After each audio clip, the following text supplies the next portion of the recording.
വൈക്കം ജനമൈത്രി പോലീസിന്റെയും ജനമൈത്രി സമിതിയുടെയും നേതൃത്വത്തിൽ Akkarappadam government UP. സ്കൂളിൽ അമ്മ അറിയാൻ ബോധവൽക്കരണ ക്ലാസ് നടത്തി. കുട്ടികളെ വളർത്തുന്നതിൽ മാതാപിതാക്കളുടെ പങ്ക് എന്ന വിഷയത്തെക്കുറിച്ച് നടത്തിയ ബോധവൽക്കരണ class Vaikom Janamaithri police CRO George Mathew ഉദ്ഘാടനം ചെയ്തു.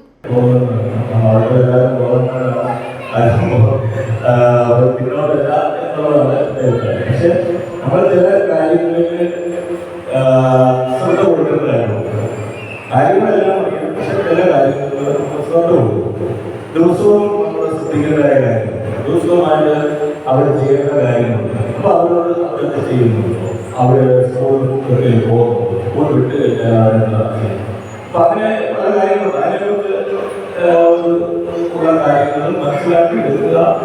മാറിവരുന്ന കാലഘട്ടത്തിൽ മികച്ച വ്യക്തിത്വമുള്ളവരായി കുട്ടികളെ വളർത്തിയെടുക്കാൻ രക്ഷിതാക്കളെ സഹായിക്കുന്ന തരത്തിലുള്ള ക്ലാസ് നയിച്ചത് കോട്ടയം വുമൺ സെല്ലിലെ ഫാമിലി കൗൺസിലർ രേഖ ജിനചന്ദ്രനാണ്. തുറന്ന സംസാരം, സ്നേഹത്തോടെയുള്ള സമീപനങ്ങൾ, കുട്ടികളോടൊപ്പം സമയം ചെലവഴിക്കുക തുടങ്ങിയവയ്ക്ക് കുട്ടികളിൽ ശാരീരിക മാനസിക വളർച്ചയ്ക്ക് മുതൽക്കൂട്ടാകുമെന്ന് രേഖ ജിനചന്ദ്രൻ പറയുകയുണ്ടായി. സ്കൂൾ സെമിനാർ ഹാളിൽ നടന്ന ബോധവൽക്കരണ ക്ലാസ്സിൽ ഗ്രാമപഞ്ചായത്ത് മെമ്പർ T. പ്രസാദ് അധ്യക്ഷത വഹിച്ചു.